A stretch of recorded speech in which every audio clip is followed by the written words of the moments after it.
Good evening, everybody, and welcome along to another episode of Monday Night Live. And man, what a time in the history of the world it is to be alive. Before we go any further and get into our guest for this evening, just a couple of important administrative things to get out of the way. There is a YouTube channel. You can find it at mondaynightLiveshow.com. That's mondaynightLiveshow.com. If you're not already a fan of that or a subscriber there, please get along there and make sure that you subscribe to that. Secondly, Monday Night Live, we have a Facebook page. If you're not already a member, please go and become a member there, Monday Night Live Show. So it's facebook.com, Monday Night Live Show. And then lastly, you can support the work that we're doing on patreon.com, which is patreon.com/Left Foot Media. That's patreon.com/Left Foot Media. As little as $1 a month is all it takes to help support the regular appearance of this show. So let's just jump straight into it, shall we? And my guest tonight is none other than National MP Simon O'Connor. Let me read the bio, so I'll do him proud, do him properly. Simon is 44. He's married to Rachel. He was raised in Whangarei. He came to Auckland in 1994 to begin his university studies. Auckland has remained his home ever since, apart from his 2 years working in Fiji and a year spent in the United States. He has completed several degrees at the University of Auckland, most recently a Master of Arts in Political Theory with first-class honours. He has worked in such environments as prisons, homeless shelters, drop-in centres and schools. He has also travelled overseas providing community education and vocational training, as well as offering care in rest homes and in hospitals. In 2011, he was elected as a New Zealand Member of Parliament for the electorate of Tamaki and as Chair of the Foreign Affairs, Defence and Trade Committee. Simon, welcome along. Oh, and he's breaking up already. Simon, are you there? I am. You were just breaking up for him. I'm not sure what's going on. Yeah, I think let's just say that's Russian interference. Already. It's a tough time in the world right now, mate. It's so we've been trying to keep it a bit more serious of late, but I had to go to the whiskey cabinet, so the Lefroy has come out because, and I thought a couple of gentlemen having a chat. It's time for a whiskey because things in the world are just looking a bit dire of late. Tell me. Well, I've decided to follow your suit. I don't normally put a drink when I'm talking, but we've got one here for you tonight. Chin chin. Now, look, let's talk about the state of affairs in the world right now. The Captain Cook Hotel in Dunedin apparently is going to be renamed. There are calls to remove statues of Queen Victoria, to rename streets, to get rid of monuments. I saw Golrez Garamond on the media on the weekend. She said just get rid of them all. What the heck is going on, and why shouldn't we get rid of statues? Because history is important. I mean, it is incredibly important. And you can't have conversations about the past in order to move you into the future unless you've got these markers. And if you're trying to take it all away, we've got a serious problem. Yeah. Yeah, I think there's a place, isn't there, for statues where you'd say that they exist to commemorate some evil or try and perpetuate an evil. I don't know if someone wanted to erect statues of Adolf Hitler or the swastika or something. You've got a problem there, right? And we can all appreciate that, but it seems this has gone a step too far. Oh, I think so. I mean, look, when you're on the extremes, absolutely. I mean, no one's advocating for putting up statues of Hitler or Stalin or whatever. It's not that. But we're talking parts of our history with people who were imperfect. And in fact, I suppose that's one of the fundamental issues for me, Brendan, is the idea that somehow every historical figure to have any mention has to be absolutely perfect and beyond. Yeah, that's right, isn't it? So basically, for want of a better word, yeah, to say, hey, we're perfect. Yeah, and there would be basically, I think we'd have no one left at that point, wouldn't we? Because as soon as you start scanning through history, you discover in different eras imperfect men living in imperfect times do imperfect things. Oh, exactly right. None of us are perfect. It's one of the reasons you're not seeing me calling for statues or certain books or anything. I mean, obviously I'm for free speech, but to be calling for this presumes that you or whoever's calling for it sits on some amazing plane and able to just say, I am just so righteous so righteous. I know things nobody else does, that I can not only judge the past, but I know that I'll always be right into the future. And that's arrogance, and that's not the way to engage history. Yeah, it's interesting, isn't it? Because I posted something on social media which has just gone flying off the shelf in the last few days over the weekend about Te Rapraha. And he did some pretty brutal things in New Zealand, but he's also an important part of our history. And there's a monument to him up north in New Zealand. And I think the way to engage with that history is to understand it, to know it, to learn from it, and also to recognise that this is an important part of our history as a shared people as well. I'm sorry that you're breaking up, but was that the statue of Te Rapraha down the line? An Otaki, yes. And how basically, if you're going to start getting rid of monuments because you think that imperfect men must not be ever have any sort of testament to them in public, then I don't know where you stop. I'm afraid it's all breaking up on us, and I don't know if it's the storm down here in Wellington tonight, which is screwing over my connection. It's the Russians. Hey, tell you what, mate, have you got your phone on? I do. Turn your phone off Wi-Fi.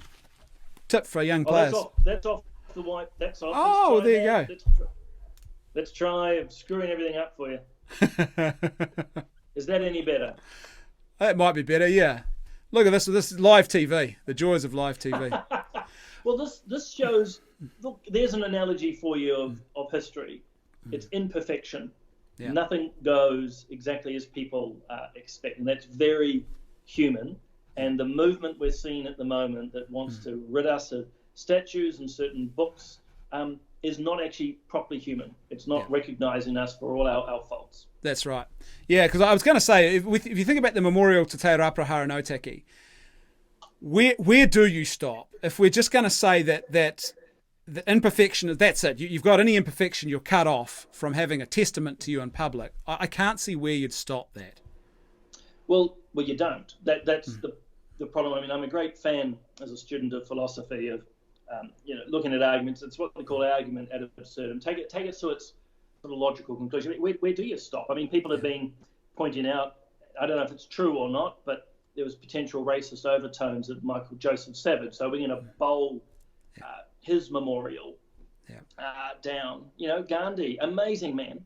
But he's got some issues, I believe, in his background. Martin Luther King, for some people as well. I mean, these are remarkable figures, remarkable people. Where does it stop? Churches seen as offensive Western symbols, so we're going to bulldoze all of those. And look, to be slightly controversial, I mean, we're going to have to get rid of a lot of the po whenua. Are they going to have to be pulled down because they represent people that did things that we've deemed wrong? Of course we're not. Well, we shouldn't. Yeah, I think it's an interesting thing too with the removal of the statue of Captain John Hamilton, which I thought was the council caving. I think they should have said there's going to be police guarding it, don't break the law. But instead they decided to pull it down. And what was interesting was people were saying he was involved in atrocities against Maori. Now, as I understand my history, he was in New Zealand all of 12 hours before he was shot and killed. And he literally picked up his sabre at Gate Pa, said, "Follow me, men." He was shot in the head and killed. That was it. So I don't know what atrocities he's supposed to have been involved with. Well, I think that for me, I mean, I don't know his history. And I mean, if there's a strange paradox in all this, I would argue, bullying and yelling and screaming, is that it may actually encourage people to go and look at our history a little bit more. The fencer in me suggests that actually running with a sabre towards people with any sort of firearms is a bloody stupid thing to do. But, for me, it's not even about the particular statue per se. It's part of our history. It's been put up there for a reason. People are imperfect in violence, which is effectively what the council caved into. Yeah. Now, what this seems to be coming on the back of is this idea that colonialism is bad. Now, there's no doubt you have negative things that happen as a result of colonising of a country. But in our case, I think you'd be hard pressed to say that all of colonization was bad. So, for example, the Maori language, the written language, comes by way of colonists. You have science and medicine. You have the parliamentary system. So it seems to me that if we're going to look at this through a lens of nuance, we've got to say that in actual fact, while there are negative things about colonisation, there's no doubt there are also a lot of benefits that are being ignored here. Well, I think that the key thing is that, again, human life and human interactions are imperfect. And what we're seeing at the moment is a real push for romanticism, looking towards the past, that some things were just absolutely perfect, unquestionable, and other things were just terrible. So a very black and white, no pun intended. But you're also dealing with utopianism, which is looking towards the future, suggesting that everything can just be made, well, again, perfect. That's utopianism. Yeah. That's not humanity. We are a wonderful species, but as you know, we make mistakes. So our past has got good things and bad things, and our future's going to have good and bad things. And it's all those interactions. I mean, at the end of the day, New Zealand is what it is today because of its history. Yes, that's right. All its history, warts and all, and trying to cleanse some of it without conversation. I think this is one of the, sorry to rabbit on, but this is one of the biggest problems. There isn't actually a conversation or a dialogue here. It's not even a monologue. No. It's a mob-infused screaming match in some ways, which is why I post on Facebook that we've got to stand up to them. What do you do to bullies? Well, it's interesting, isn't it? I saw a great tweet the other day from someone in the States, and he was saying, look, basically this is starting to feel like America is Rome. We're all the outlying territories, and every time a spasm happens in Rome, all the rest of the interregnum sort of, flows out. Because really, while I think we should all be horrified and upset by the killing of George Floyd, I'm not convinced that the movement that's come to New Zealand is a reflection of actual civil and social issues in our country right now. Well, New Zealand's not America, and it's why we should rightly, I would suggest, condemn the murder of George Floyd. I mean, it's incredibly distressing to watch and to see. But to make immediate parallels to New Zealand is just blatantly wrong. We have very different systems, very different approaches, cultures. It's, again, what enables us to condemn what is wrong. But just importing it over here, incredibly unhelpful. But I'd suggest to you too, Brendan, it's moving us, it indicates rather, we're moving from the moral, as in condemning what's good and bad, into the political. In other words, it's being used, his death and what's happening in America is being used for political purposes. And again, that's just not appropriate. Yeah, and I think it's what it's giving rise to, as you say. I'm going to talk more later on this evening about the Marist College incident. Oh. But you've got a group of students who are told by a principal, it's not okay to put posters up, and their response is, this is systemic racism, and they're talking to a Cook Island principal when they're saying that with a straight face, and the media are perpetuating that. Oh, unfortunately so. I mean, I don't know why the media barrels into these things. Well, actually, I do know why they do it. It sells. Outrage sells. I was just very disappointed with Marist College as a good example, but it's only one of them. That in effect only one side of the story is being pushed forward. Now maybe that is the right side, but we don't know. That's right. But it does seem to me, from a distance, a fairly petulant attitude which has been put forward. But as you're saying, you want to talk on that a bit later. Yeah, let's not waste all our time now on that, because I am going to go into detail on that. But this is, before we move on to Hong Kong, the question of media scrutiny is interesting. Because during the lockdown, it seems to me there was a lack of questioning at times, at key moments, that should have been asked by the media. Now, we've got this obsessive fixation on an event that's happened thousands of miles away, and now to the point of, I think, absurdity, the way it's playing out at the moment. So you're meaning the whole switch from being COVID focused? Well, yeah, and what I mean is that during that focus, there are things that happened where I think the media should have played a better role as scrutineers of what was happening and asking the questions. And now they've gone from that to every little thing they're scrutinising in the extreme to focus in on the question of racism. Oh, well, yeah, well, I think that's a big part of it. But I mean, people like myself have been concerned that in some sectors of media, you're now dealing with deliberate bias, quite a change in what we would traditionally think of media being about reporting, trying to find balance. we've seen a bit of a change, and a lot of it goes to the whole critical theory coming out of the 50s and 60s. And you'd use a generic catch-all now, sort of a cultural Marxist approach, which is we'll only report what we deem as right. Yeah. And so if you're right in whatever the media, and it happens in politics too, then we'll give you coverage. But if you're wrong, you'll be condemned or censored. So it's no longer about sides. It's about using media as a platform for what they see as right and wrong. And he's dead now, unfortunately, as Sir Roger Scruton talked about the censoring of some views, and I'd suggest that's what we're seeing too, Brendan. You often wonder why certain voices aren't heard. They're just not being reported on because it doesn't suit the narrative. That's right. I think that Overton window that they talk about, right, you've got a group of people in the media who have a very progressive view of the world, but they think that view is the centre, and that's a problem.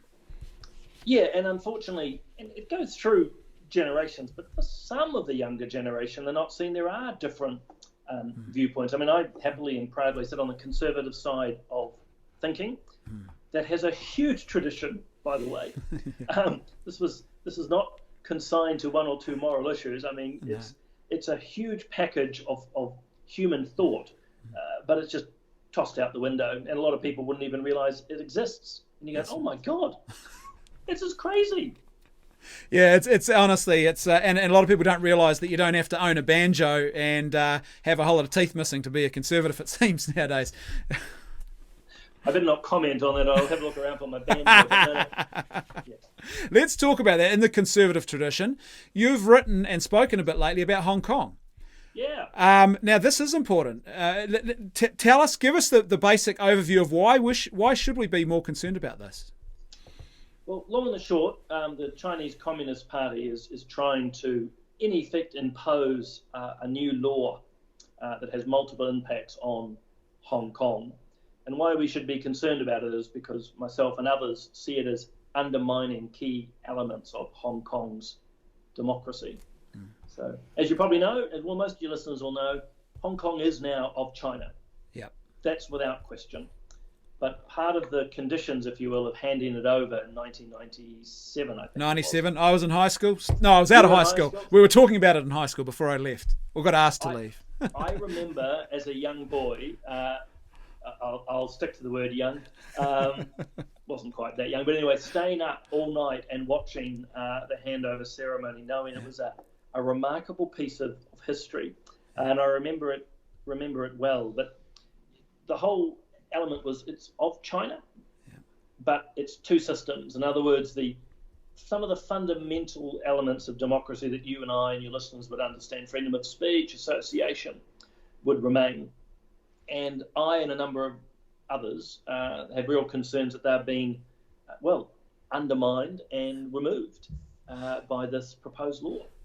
So this is, now last year there was a big media spotlight on Hong Kong because of the protests, and then it all seemed to die down, then COVID happened, and now this seems like, is this an opportunistic play from China? Actually, I don't think it is. I don't think it is. I think it's actually a very consistent move by China. Obviously, I don't like it, but I think it's entirely predictable. It's quite reasonable from the Chinese side, or the Chinese Communist Party side. So I wouldn't go as far to say it's opportunistic. I think, sadly, it's sort of become old news. In the years past, the big yellow umbrella protest. I mean, massive amounts of coverage, and it's probably more of a reflection on us as a society. We become bored. Oh, that's the same news. We move on. When in fact we shouldn't. We should be really worried that a democracy in the world is being undermined. Tell me, you had some pretty strong comments to say about the fact that other countries have spoken out effectively in defence of Hong Kong and for democracy, but New Zealand has been silent. Why would that be? To be fair, the government eventually came out and has expressed concern. Yeah. I think what concerned me, and certainly some others here, is that the words weren't stronger and we didn't stand with our friends and allies. So the likes of the UK and Australia and Canada signed a joint letter. New Zealand did not. And I think when it comes to these sorts of issues, New Zealand's voice gets added weight when we stand with our friends, and not being part of that gets noticed in the foreign affairs or the diplomatic world. So a lost opportunity. But to be fair, Brendan, the government did eventually say something, but in my view, not strong enough, which is why I've gone on, in my own little MP hat on to say a bit more. Tell me, is that a reflection of the relationship we have with China, trying to tread carefully? Is this what's going on, or is it just a bit of basic oversight? What is it? Oh, probably a little column A, a little column B. Yeah. It's not so much oversight. New Zealand's been somewhat distracted with domestic issues, but part of it is probably trying to tread a bit of a balance to respect what is a significant and important trading partner for us. And maybe, and I'm only speculating here, it was easier, if you will, to annoy or confuse our friends like the Australians and the Canadians than to potentially offend China. But I'd want to make the point, free trade only exists if you yourself or your country remains free to speak about what's important. And New Zealand should never be silenced on its opinions by any of our trading partners. And that doesn't matter if it's America or the UK, Australia or China, any of them. Free trade is not just an economic reality, it's also one which enables us to speak freely. Which brings me to an interesting point, because I've been concerned for a while now about what I think I might call an economic evangelism that people think you can engage with China. We'll trade with them and then we'll bring them into a freer, more open society. Now, in theory, that sounds great, but it clearly does not appear to be working with China. Well, it's limited. I mean, I think you're right. I haven't heard that phrase before, but yeah, sort of a capitalistic evangelization. Trademark. I clearly haven't been listening to you enough. That's right. I think that disappeared a long time ago as a concept. I mean, to be fair, there is a developing middle class in China. I mean, China is a fascinating country to look at, that it has opened up its trade. It's drawing millions of people out of poverty, yet its political system remains so firmly and entrenchantly communistic, and it's a real problem. We know what's happening up in the north with the Uyghurs, and that you can contrast that with Shanghai, but some of the latest fashion shops and everything you want. It's an amazing contradiction, contradiction. How important is Hong Kong? I mean, we often hear about these disputed territories with China, but Hong Kong, how important is this? I think it's important on two levels. One's the moral, which is fundamentally, if we believe in democracy, then we have to stand up for democracy, not just at home, but also abroad. That doesn't mean we go storming over there with our protest signs, but we should speak up in defence of democracy anywhere around the world, by the way. So it's not just limited to the CCP and Hong Kong. The second is, if any of your listeners don't buy the moral argument, then there's the financial one.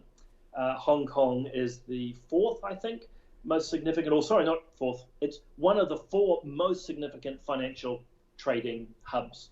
It's where the money flows are. Take Hong Kong out of the equation, which is possible, very, very possible, if particularly the UK and the United States get really well, for want of a better word, pissed off, and pull back from Hong Kong, then that financial hub is gone. And there's already disruption in the system now as banks are leaving Hong Kong, expats are leaving Hong Kong. It's very disruptive, and that affects New Zealand. And we're already in financial problems, so we should be very cautious allowing Hong Kong to fall this way. It's interesting, isn't it? There seems to be, I know in the last couple of days, America has made some sort of military overtures in the South China Sea. It's a very interesting time for political chess, a possibly very dangerous time, you could say. Oh, yeah. I mean, look, Niall Ferguson actually did a really fascinating historian, a contrarian to degree, Scottish fellow. Back to your sort of whiskey connection there. He did a really interesting piece on Radio New Zealand a couple of weeks ago, saying that often we look back at what looked like inconsequential historical events and how that led to great disasters. The shooting of Archduke Ferdinand, First World War, you're saying that it's interesting now what is going to be the inconsequential action, but in a time space that's much faster, much more compressed. In other words, for argument's sake, a redeployment of the Pacific Fleet all of a sudden triggers something with China, and it just moves very, very rapidly. So I think, long way of saying we've got to tread with, well, not us, we don't really have a big enough navy to worry anybody, but we've got to tread very carefully, and so does America.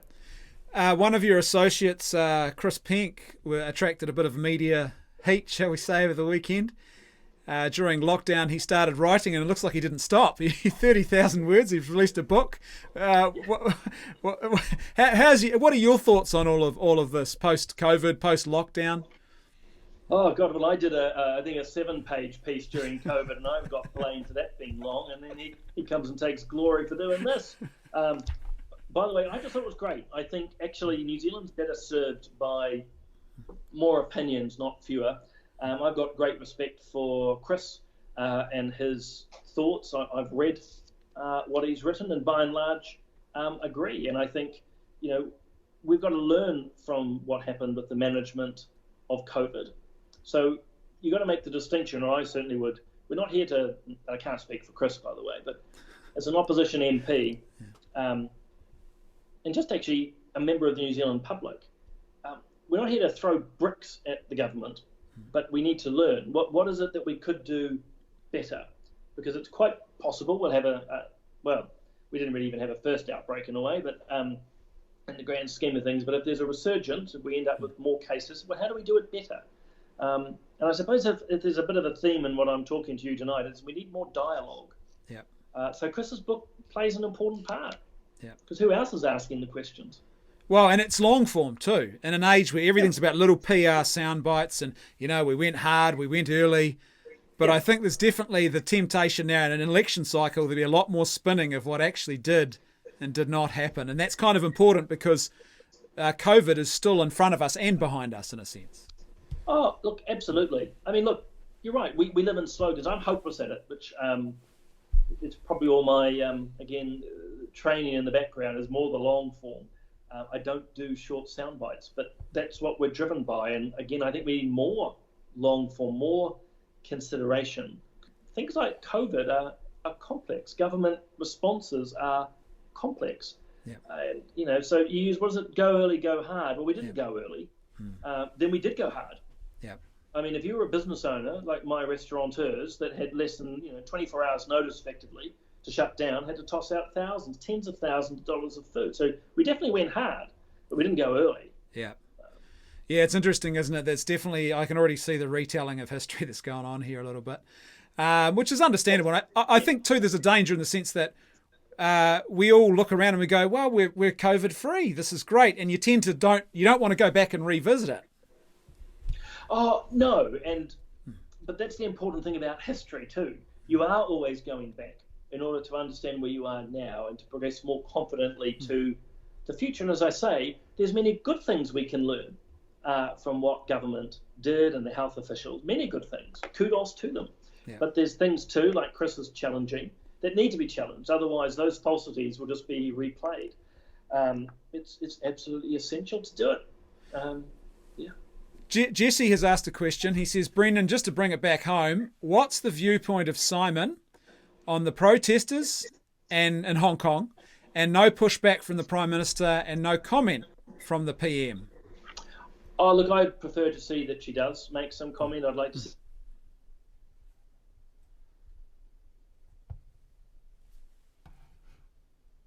the PM to take some leadership. She makes a big thing of being on the international stage for when it suits. Well, here's one of those moments where she should step up. Yeah. I think it should be stepped up. Again, you look at Scott Morrison, Boris Johnson, for example, they've spoken up. It's important. It's really important.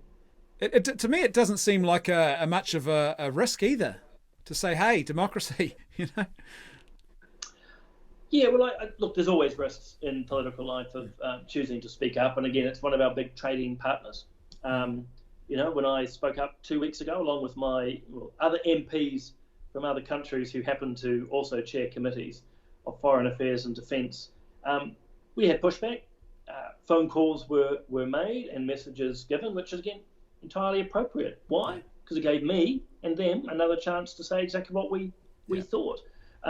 It's important to stand up, not just because there's risks, but because it's right. Yeah. Yeah. Bingo. New Zealand politics. What the heck is going on? Are we back at full strength in Parliament, or what's happening? I think this week we may finally be. I'll be able to report tomorrow, but no, right up till now, only about half of us have been physically allowed to go into the chamber. The other half of us, if we want to, can sit up in the public gallery, but it's not the same. So we should be back to normal now, but it's had its detrimental effect already, Brendan, in that we haven't been a fully or properly functioning democracy for a while, and I think that's part of why we need to review everything that's happened, because we weren't doing our normal job. We were busy, but not doing our normal accountability. Tell me, how has that aspect of it? It seems to me there's a legitimate criticism here that the way the government processes were handled resulted in a loss of important areas of accountability for the government, because Parliament wasn't functioning as it should have been. Yeah, well, what they call the Official Information Act requests were delayed. What they call written questions, so parliamentarians can write no end of written questions to ministers, and normally expect a 5-day turnaround. That got extended. So effectively, members of Parliament, one of our most fundamental rights is actually freedom of movement. But we were basically locked down. Some have gone to slightly more dramatic to say we're under a form of house arrest. I didn't put that to the test, but that's a problem. And when the leader of the opposition was travelling to Wellington to be almost the single person to hold the government to account, he was bullied by the media, and condemned for doing so. Which is remarkable, and a bit of a warning to everyone, including your listeners, of just how easy democracy can get tossed out the door when there's a little bit of fear around. Well, it's amazing the difference, isn't it? And even if you think about media coverage, 6-7 weeks ago, we were fixated on a very different event to what we're fixated on now. And there was so much fear that you'd have to say it's dissipated now. Oh, it certainly has. I mean, New Zealanders should pat themselves on the back. We, by and large, followed the rules well. We had some natural advantages, but New Zealanders managed this well. But I think it's also what's contributing to some of the frustrations around the protests and that. It's not the nature of what they're protesting, but the very fact that thousands of people are breaking all the rules have gone now, but it's more in the spirit of what we've been trying to do. Yeah. And it's just been all tossed out. Why? Because we've decided there's another big issue. The whole group of people have run off to that now. Well, it's interesting is that we really are at the mercy of the media in a lot of ways when it comes to our emotions and our sense of the world and even our vision of reality now, because we're so focused on media and relying on them as the primary source of our view of the world, really. Yeah, and we can't do that anymore. There shouldn't be romantic notions of media, nor should there be romantic notions of Parliament or politicians either. The world is ever changing, but my big encouragement when I go around, doesn't matter if it's the schools or public meetings or conversations like this, is encouraging people to read widely and to think more. We have so much information, but I wonder at times how much knowledge we actually have. So it's just get out there and read more. Just in effect, don't believe what politicians always tell you. Don't believe what the media always tells you. Use a bit of this at times. Yeah. Ask questions. Hey, speaking of questions, I've had someone ask, now that we're in level 1, will Simon or National be pushing for the repeal of the Public Health Response Bill? If they were reading the bill that the government passed a few weeks back, yes, I think it was called that, I'm still calling for it. I think it's a massive, massive overreach.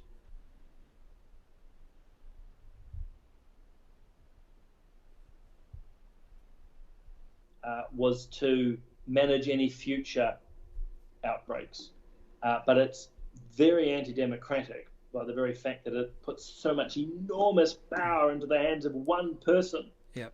And for those out there who go, current government's doing a good job, but if it helps their thought experiment, imagine giving me all that power. I bet you people would want to repeal it in a heartbeat. I'd be happy. No one can. Anyone but you. That's right. Anyone but me. But no, long and the short, it should be repealed, or it should be allowed to it's got a sunset clause in it. It should just be allowed to die. Yeah. But could I make the really important point?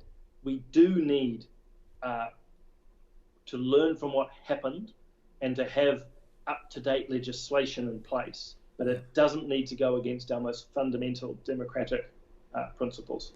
Well, it's interesting because we're still under that law, right? So in theory, if the Prime Minister wanted to, we could all be under the thumb again tomorrow, right? With no COVID.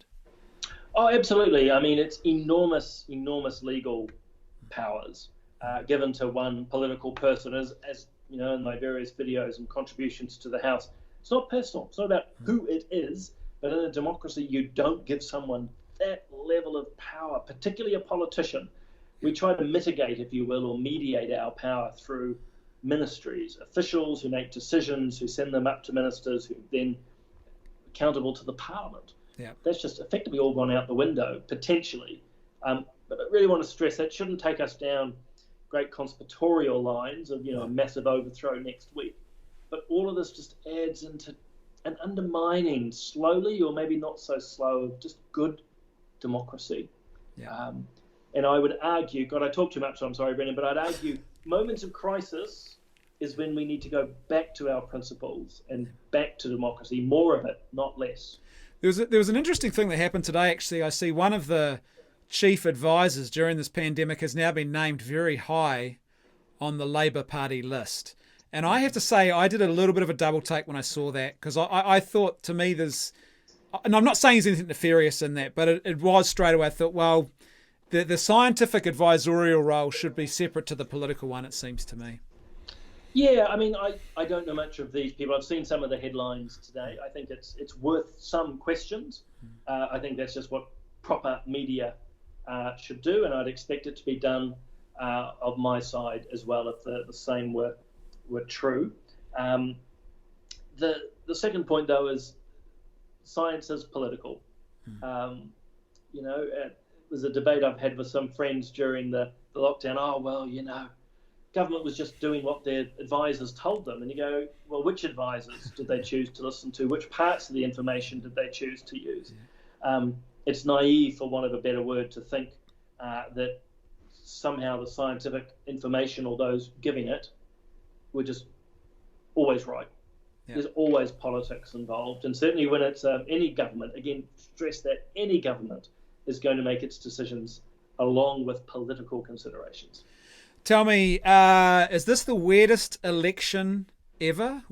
It's just bizarre. We've come out of this major crisis and now we're about to have an election in a matter of weeks. Yeah, look, it's really strange. Speaking as an MP, normally by this time you're really fired up. You've been campaigning for weeks on end. It's sort of like you're slowly building up.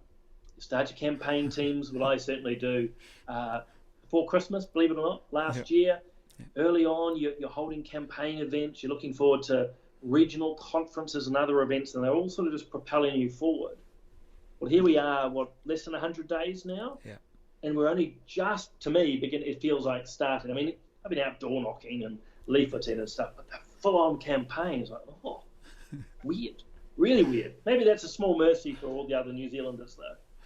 How hard is it, do you think, to campaign in an environment like this? As the opposition, I guess, surely there's a bit of a hurdle to overcome, that the other side has a great home advantage now because of what's just happened. Oh, absolutely. I mean, and that goes for any government in play will get a natural bump, but also they get enormous amounts of airtime. I mean, when you've got a crisis, you go to the government. You don't tend to go to the opposition and say, hey, just wanting to know what you think. It's not how it operates. So you have massive airtime. There's obviously a few questions, and again, to give some credit to media, are asking questions around this Unite for Recovery campaign, which is paid for by taxpayer funds, but sort of implicitly is supporting government, which of course is seeking re-election. So it is difficult. And then you've just got something as simple, particularly for myself as an electorate MP. How many of my constituents, post-COVID, want me right on their doorstep? I can imagine some people are about to be thinking mischievous thoughts right now, but or holding a public meeting. Is it the right thing to do? Yeah. I mean, it's legal, it's okay, but is it the right thing to do? These are sort of the things which I think MPs of all colours are balancing at the moment. Should we have postponed the election? Yep. No, not really. Not really. I had a real outbreak happen, and we were still in lockdown. Now, I might have a different opinion, but postponing elections difficult, including constitutionally. Yeah. And then when do you postpone it to? 3 months, 6 months, 12 months? Who makes that decision and why? So it's the conservative in me, Brendan, says we've set the date, we're going for it. And I know full well as an opposition MP that probably advantages the current government because the consequences of their lockdown won't be felt fully by then. But as I say, what's the alternative? And I suppose it's a matter of the lesser of two evils. Tell me, people are asking about this, and I was thinking about this myself the other day, is it seems that Todd Muller has found it really hard to get media traction since the change in the National Party. How do you deal with that kind of reality? What do you do? Yeah, well, this is a great moment when I've never been sort of leadership ambition, so it's sort of a theoretical question for me. I suppose that the key for any leader is just finding those policies or those angles which can just break through into media. But that's hard. But he's got the support of all the MPs and behind him, and we're working on how do we help that. The other challenge is how do we go around the media? If you want to be generous, think about it as being complementary. Got the mainstream, and then what's some other avenues? So how do we, speaking from a national party side, get our message, if you will, around or through different avenues, and that's a challenge to all of us. Tell me the question of, we talked briefly before about conservatism and conservative parties. Look, I'm a guy who looks at the situation. I think sometimes I wish that there was a stronger Burkean, traditional conservative voice coming from national. It seems at times they play the middle ground a little bit too safely. I get it. It's political tennis and all that, but it seems there's a space there for that in politics, and we're missing it right now. Yeah, 2 points on that. One is National is a broad church party, and actually the bigger your party becomes, the broader it tends to be. So as far as I can speak for the National Party, I sort of make no apologies that we've got some quite liberal through to quite conservative. That's the nature of being a bigger party. Arguably, therefore, the smaller you are, you can hold, let's say, a narrower set of values. Yeah.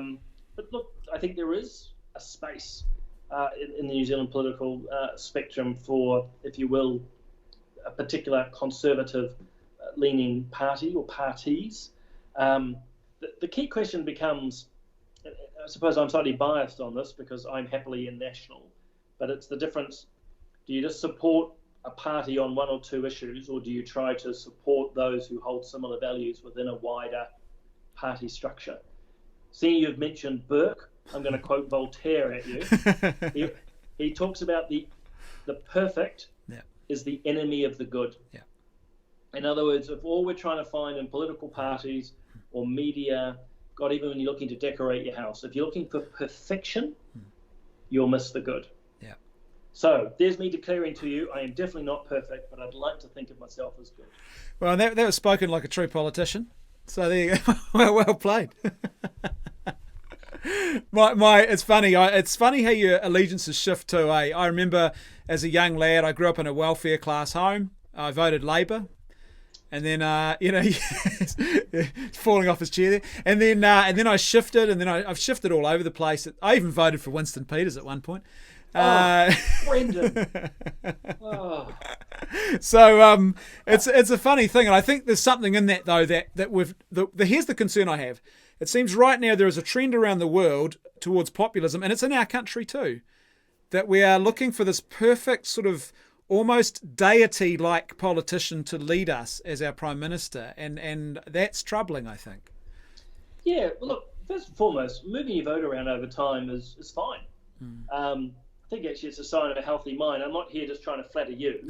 Anyone who's listening Well, that's the best compliment I've had all week. He's got a healthy mind. He's got a healthy mind. He's not unwell. He's not, but that's the thinking. I mean, the James K. Baxter poem talks about Labour mum and National dad. It sort of speaks of an entrenchment. Yeah. So it's good to think, good to have different perspectives. But we are seeing a rise in populism, and it's probably twofold. One is, again, people are not taking as much time to think and reflect. But also we're seeing it's the divisions that have been, I would argue, driven home very firmly, particularly in Western societies at the moment, trying to divide people. Yeah. And I'm trying to think of the right image, but as you divide people, things start to get out of balance. And the more you push that, it gets more and more, it just really oscillates until you end up with those on extreme left, those on extreme right, lots and lots of screaming and yelling. Sounds a little bit familiar at the moment, but so many people, the good ones, if you will, just go quiet. Yeah. And that comes back to your Burkean thing ultimately, that actually those quiet people in the middle need the courage to stand back up. Well, how does a broad church party avoid the danger of being consumed or subsumed by the loudest, perhaps most nefarious voices in it? You know what I mean? It seems like a real challenge. Well, it is a real challenge. I suppose that the fundamental aspect is you hope within your political party that you still have respect, and you hopefully adhere to some common values, which will then underpin how you relate. And I think we're still in that space by and large in New Zealand. I mean, it comes back to your really early point of importing what's happening in America to here. Yep. We don't need to. We should be proud of who we are and ourselves. We don't need to be fighting proxy wars, for want of a better phrase, of other countries. Yeah, it's amazing, isn't it? We're pretty blessed, aren't we, really? And I think even the debates we're having about statues, they really do pale in comparison to some of the big issues that other countries are facing right now. Oh, they do. I mean, look, the statue stuff, look, at the end of the day, God, I mean, some of the statues, when I looked at the picture, they're ugly pieces of art. It's not like I'm particularly wedded to a statue, but it's the principle. Again, do you discuss your history? Do you apologize where needed for your history? Do you learn from it? Or do you yell and scream and threaten violence? Well, if we want to be the latter, this one heads up from history.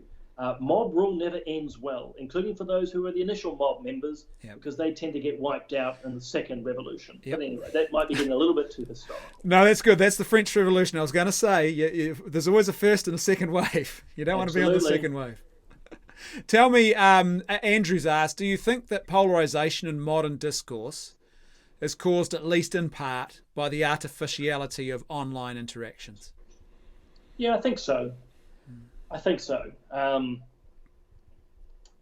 If it's the Andrew I think it is, he's probably got a better answer than I do. Yeah, I think it is. The normal social engagement's gone, or much more distant, and it does seem easier for whatever reason to scream down a keyboard, doesn't it, than actually face to face. And I get that most days in my constituent work. Someone will write me an abusive email or call my staff and they're as rude as heck. And then when you meet them, they're as meek as a lamb, which is not healthy. So yeah, there's definitely a polarization there, but it's also, we've become a little bit celebrity oriented. Everyone's trying to have their 15 minutes of fame, and the only way you can do it in an echo chamber is to scream louder. Yeah. And so no matter where you are in politics, left, right, whatever social issues, how do you get heard in that chamber of millions of people on Twitter or whatever, scream louder, become more extreme. And that's what seems to work, unfortunately. Yeah. And it gets reported.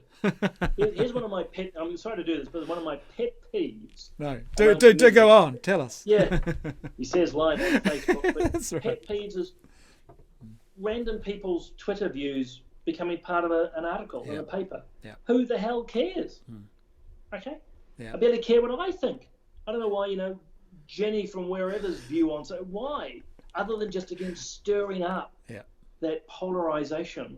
It's just, it doesn't help. Anyway, end of pet peeve. Yeah, no, I'm with you on that one. And it is, you can see that's that struggle for content now and copy in the media. So, if someone's tweeted about something, that'll generate a story, and it's really not good enough, at all. No, but can I say that's really important. There's the, if you will, economic drivers around media which are having a real impact. They've got to sell in a forum now which has changed so much online content. So we've got to be somewhat balanced. There are, media just didn't wake up yesterday and decide we're going to change tack. There's real economic realities in the same way as politicians. Yeah. What can I say today that's going to get me a headline? Do I be reasonable or do I be outrageous? Here's a question for you that's come in. Could be a bit controversial. We've actually got someone from New Conservatives coming on next week. So here's the question. Simon and Brendan, seems like some people on the right are thinking that a vote for the New Conservatives would be a good vote. This person says they think it's absurd, to put it bluntly. Can you speak to that? I'm not going to tell anyone how to vote, but Simon, what are your thoughts? Look, first and foremost, I always encourage people, vote for how you want to. When you go into that booth and you tick the box, you want to feel good about it. So that's the first thing. I think, unfortunately, at the moment, because I do think there's a place for the likes of the New Conservative parties, but until they reach 5% or close, there's a real risk that those votes get wasted. And that's my concern. And I'd certainly encourage, as you're doing next week, talk to the New Conservatives. But from a purely, so I want to really stress, this is not me criticising their policies or people. I know some really good ones in the party. In fact, I know good people in all parties. But from a pure pragmatic political approach, if the New Conservatives or any party gets under 5%, then they're not in Parliament, and their percentage gets divvied up across those parties that do win. Yeah. So if New Conservatives get 3%, for example, well, Labour will get, let's say, 50% of that vote. National will get 50% of that vote. So the New Conservative voters might have to think about that a little bit, that at the end of the day, they may end up voting for a party or parties whose values are completely contrary to them, and they've slightly enabled that. It's an interesting question. I've thought long and hard about this. I used to go where you've just gone with that. Now I sort of the brawler, the Irish brawler in me says, well, if we all sit back and no one turns up to the fight, then we don't get anywhere either. And then also, I think when people talk about wasted votes, I think if you vote with your conscience for what you believe to be goodness, truth and beauty, even if they don't get across the line, I'm not sure that's wasted in a sense, if that makes sense. No, I think it makes sense, which is why I said at the start, I think you've got to feel good. I mean, if you go into the voting booth with just, I don't know, absolutely just pragmatic, but afterwards you're sort of crying and have to go and have a long shower, that's probably not the best vote to have exercised. And it's the old adage too, every journey starts with one step. So I know that if we're going to build up other political movements, it needs to start somewhere. Yeah. But seeing you've used a semi-military analogy, I'll use another one, which is, if you're going to turn up to a fight, make sure you've got all your army ready. There's no point in turning up half-cocked. Yeah, that's right. So, build on that. And you know what? People like myself, we will try to uphold, and I'm not the only one, fortunately, good conservative tried values, and we appreciate people's support of that as well. Yeah, it's interesting. I think, don't forget, the big parties still need the minor support players as well. It's an important thing to remember. Yeah, absolutely. Cameron sent a question. He says, flowing from Andrew's question, how do we oppose the superficial and over-polarised discourse without adding more fuel to it? I'm a great believer in what they call the principle of subsidiarity, which is, you operate at your own levels. In other words, speak to your friends and your family.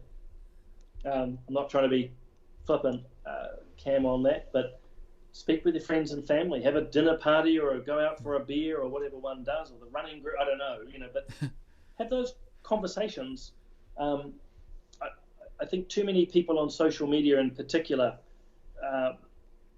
think that their particular tweet or Instagram picture or Facebook post broadcast to this wide audience is going to make a huge difference, and often it doesn't.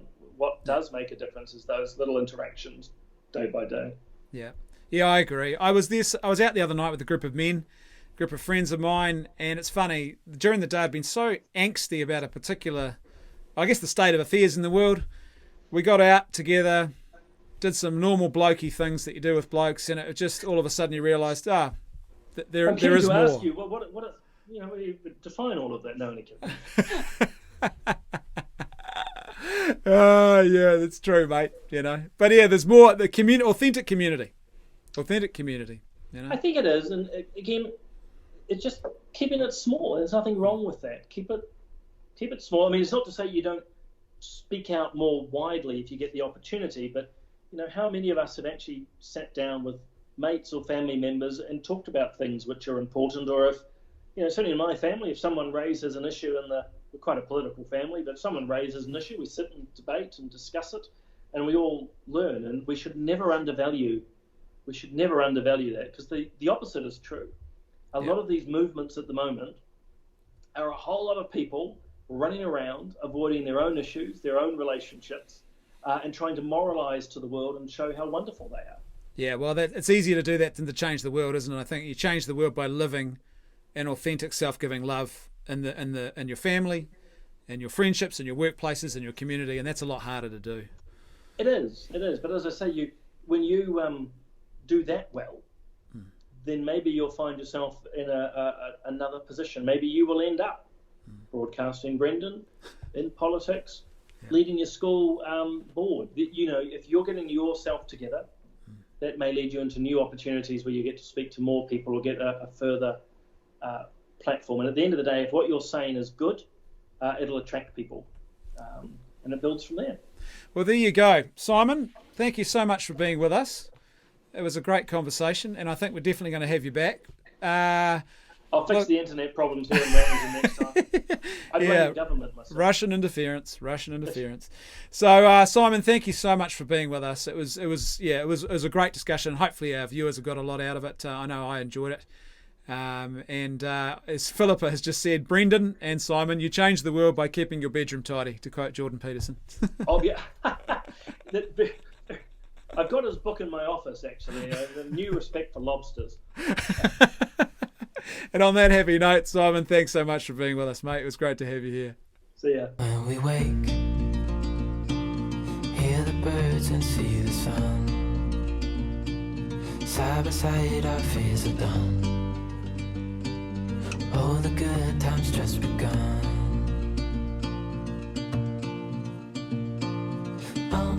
We know what we have, let's hold on tight. Found what we're looking for in life. Call us crazy, but things are finally right. With you and I, the future is bright.